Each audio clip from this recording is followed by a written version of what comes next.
السلام علیکم ناظرین بی بی سی نے غلطی سے نواز شریف کی تعریف کر دی تھی، جس پر امریکی صحافی مائیکل گوگل مین نے بی بی سی کو یاد دلوایا تو بی بی سی نے اپنی غلطی تسلیم کر لی اور اس کو درست بھی کیا۔ اب پہلا موقع تھا کہ عالمی جریدے نے ایسا کیا جو کہ نواز شریف کی تعریف کر رہی ہو، لیکن پھر وہ ایک تعریف بھی نواز شریف کے حصے میں نہ آ سکی۔ مائیکل گوگل مین نے اعلان کیا کہ میرے الفاظ کو نقل کرنے میں بی بی سی نیوز نے اصلاح کی درخواست پر اسے ویب سائٹ پر درست بھی کر لیا گیا۔ وینسل سینٹر واشنگٹن میں ایشیا پروگرام کے ڈپٹی ڈائریکٹر مائیکل گوگل مین نے سابق وزیر اعظم نواز شریف کے حوالے سے بی بی سی نیوز میں شائع ہونے والے اپنی رپورٹ کے ایک حصے پر وضاحت جاری کر دیا۔ مائیکل گوگل مین کی بی بی سی نیوز میں شائع ہونے والی رپورٹ میں لکھا تھا کہ پاکستان کے 3 دفعہ وزیر اعظم رہنے والے نواز شریف نے گزشتہ برس خود ساختہ جلا وطنی ختم کی اور اب 8 فروری کو ہونے والے انتخابات میں صف اول میں امیدوار ہیں۔ مائیکل گوگل مین کی بی بی سی کی شائع رپورٹ میں لکھا تھا کہ نواز شریف پاکستان کے آئندہ وزیر اعظم کے لیے بہترین امیدوار ہے، یعنی کہ یہ بی بی سی نے غلطی سے چھاپ دیا اور کہا کہ اس کی وجہ یہ ہے کہ وہ ایک انتہائی مقبول لیڈر ہیں اور اس سے بھی زیادہ اس لیے انہوں نے اپنے کارڈ درست طریقے سے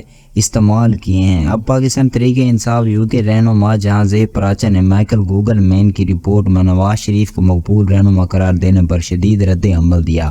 سماجی رابطوں ویب سائٹ ایکس پر مائیکل گوگل مین کی رپورٹ شیئر کی اور ان کو مخاطب کرتے ہوئے لکھا کہ مائیکل گوگل مین اگر نواز شریف کے مقبول رہنما ہونے کا کوئی ایک بھی ثبوت دے دیں تو میں عمران خان کی حمایت کرنا چھوڑ دوں گا۔ جہاں زیب پراچا نے لکھا کہ اگر آپ کا دعویٰ درست ہوا تو میں پاکستان تحریک انصاف کے لیے سوشل میڈیا پر جو کام کرتا ہوں وہ بھی چھوڑ دوں گا اور نواز شریف نے اپنے کارڈ درست کھیلے، اس فکری کی بھی وضاحت کر کے دیں۔ آپ کو اس بات کا مطلب ہے کہ نواز شریف نے امریکہ اور جنرل باجوہ کے ساتھ مل کر عمران خان کی حکومت گرائی اور اس بات پر راضی ہوئے کہ پاکستان کا وزیر اعظم بنے تو امریکہ کے مفادات کا تحفظ کریں گے۔ مائیکل گوگل مین نے جازے پراچا کو جواب دیتے ہوئے لکھا، میرے الفاظ کو بی بی سی پر شائع کرتے وقت غلط نقل کیا گیا۔ میں نے اپنی رپورٹ میں لکھا تھا کہ وہ یقینی طور پر مقبول لیڈر نہیں ہیں، لیکن بی بی سی پر شائع ہونے والی رپورٹ میں مقبول لیڈر ہیں لکھا گیا۔ میرے الفاظ کو نقل کرنے میں غلطی ہوئی تھی جس پر میں نے ادارے سے اصلاح کی درخواست کر دی ہے اور انہوں نے کہا کہ بی بی سی کی ویب سائٹ پر اسی غلطی کو درست کیا جا چکا ہے۔